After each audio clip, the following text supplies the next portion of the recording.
ஆன்மீக அன்பர்களுக்கு பக்திலயத்தின் பணிவான வணக்கம். கடவுளின் நாமத்தை நாவிலும் உருவத்தை கண்களிலும் அவரது புகழை இதயத்திலும் வைத்திருந்தால் இடி கூட உன்னை இதமாக தாண்டிச் செல்லும். அஷ்டோத்திரம் என்றால் கடவுளின் 108 நாமங்களை குறிக்கும். இது ஏன் 108 அல்லது 1008 தடவை சொல்ல பரிந்துரைக்கப்படுகிறது? இதை நீண்ட நேரம் உறக்க கூறுவது கடவுளை மகிழ்விப்பதற்காக அல்ல. 108 அல்லது 1008 முறை உச்சரிக்கும் பொழுது ஒரு தடவையாவது உள்ளார்ந்த பக்தியுடன் சொல்வதற்கு வாய்ப்புள்ளதல்லவா? இறைவனானவன் எப்பொழுதும் விழிப்புடனேயே இருந்து நம்மை பார்த்து கொண்டிருக்க, ஒரு முறையாவது நாம் பக்தியுடன் உச்சரிக்கும் அவன் நாமத்தை கேட்டு மகிழ்ந்து நம்மை ஆசீர்வதிப்பார். ஒவ்வொரு அஷ்டோத்திரமும் தினமும் தப்பில்லாமல் உச்சரிக்கும் விதமாக தமிழில் எழுத்துக்களுடனும் ஒலி வடிவிலும் நமது பக்தி லயத்தில் அஷ்டோத்திரம் என்ற பிளேலிஸ்டில் பதிவிடுகிறோம்.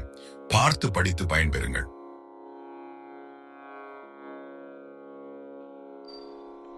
ओम श्री कृष्णाय नमः। ओम कमलानाथाय नमः। ओम वासुदेवाय नमः। ओम सनातनाय नमः। ओम वसुदेवात्मजाय नमः। ओम पुण्याय नमः। ओम लीलामानुषविग्रहाय नमः।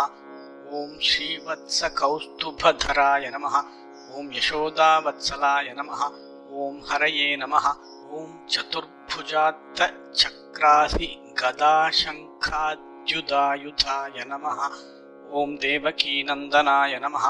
ओम श्रीशाय नमः। ओम नन्दगोपप्रियात्मजाय नमः। ओम यमुनावेहसंहारिणे नमः। ओम बलभद्रप्रियानुजाय नमः।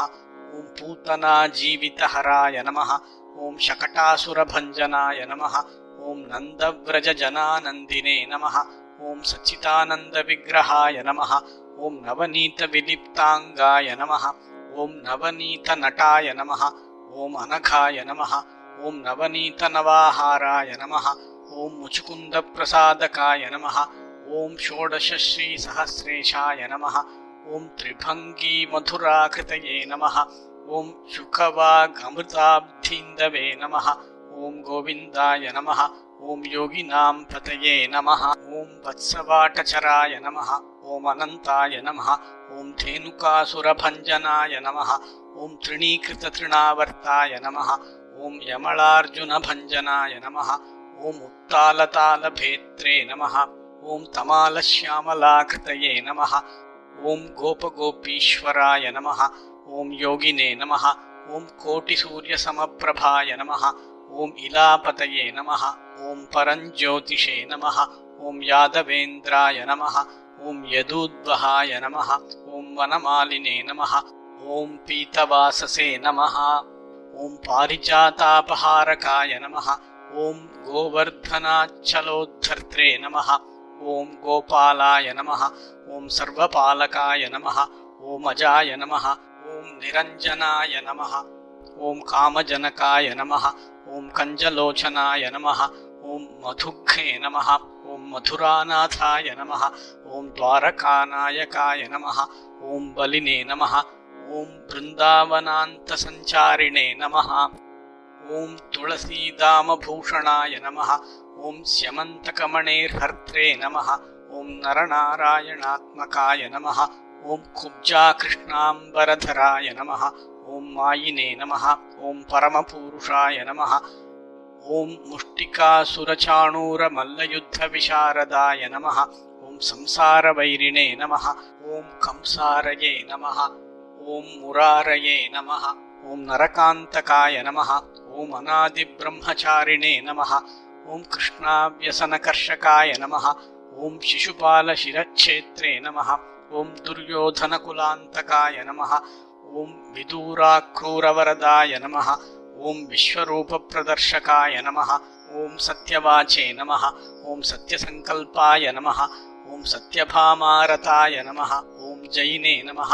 ओम सुभद्रापूर्वजाय नमः। ओम विष्णवे नमः। ओम भीष्ममुक्तिप्रदायकाय नमः। ओम जगद्गुरवे नमः। ओम जगन्नाथाय नमः। ओम वेणुनादविशारदाय नमः। ओम वृषभासुरविध्वंसिने नमः। ओम बाणासुरबलान्तकाय नमः।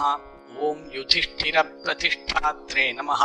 ओम बर्हिबर्हावतंसकाय नमः। ओम पार्थसारथये नमः। ॐ अव्यक्ताय नमः ॐ गीतामृतमहोदधये नमः ॐ कालीयफणमाणिक्यरञ्जितश्रीपदाम्बुजाय नमः ॐ दामोदराय नमः ॐ यज्ञभोक्त्रे नमः ॐ दानवेन्द्रविनाशकाय नमः ॐ नारायणाय नमः ॐ परब्रह्मणे नमः ॐ पन्नगाशनवाहनाय नमः ॐ जलक्रीडासमासक्तगोपीवस्त्रापहारकाय नमः ॐ पुण्यश्लोकाय नमः ॐ तीर्थपादाय नमः ॐ वेदवेद्याय नमः ॐ दयानिधये नमः ॐ सर्वतीर्थात्मकाय नमः ॐ सर्वग्रहरूपिणे नमः ॐ परात्पराय नमः।